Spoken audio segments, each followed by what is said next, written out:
Empathy. Better? Got it. This must be how my mother felt. A small, fragile planet of swollen legs, fissures in vertebrae, crumbled cervical, thoracic, coccyx, osteo landslide dissolved to the lowest point of gravity, the blurred vision waking up to hillocks of flesh, static within her mountain home, stratus clouds heavily clinging to topsoil, veiling the view of the sound, the wide, extravagant skirt of the Surreland Sea. This must be how my mother felt, and envious too at times of the young with her unfulfilled visions of families at tables, fat, with turkeys, board games, candles splashing homey light, domestically happy sans the static distances of long brewed angers, resentments, the injuries, the subtle attempts at control, and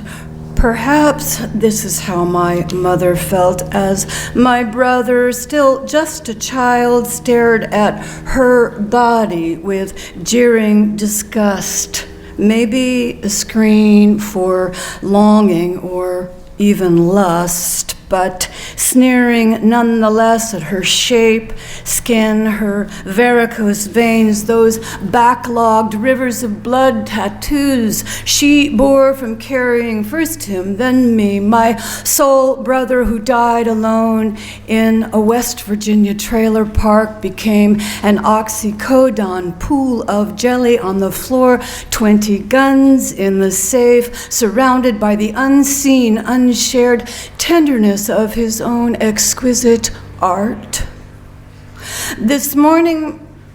my morning must be something like hers, waking bewildered, altered, vulnerable as an infant, solo in a crib, slowly unclutching legs, knees, hips, 10 fingers, and scanning memories, inventory, recalling how once in anger, impatience, I'd grabbed her wrist too hard as she tried to turn the stubborn knob of my old gas stove, her arm like a thin neck, delicate as a baby bird, and I hurt her and therefore forever bruised myself. This must be how my mother felt when she learned she'd go deaf, like when I saw the look in my third surgeon's eyes as he surveyed the x-rays, then me sitting on his table in my firm, young, yogini limbs, with no clue at all yet of the distance between an idea and reality.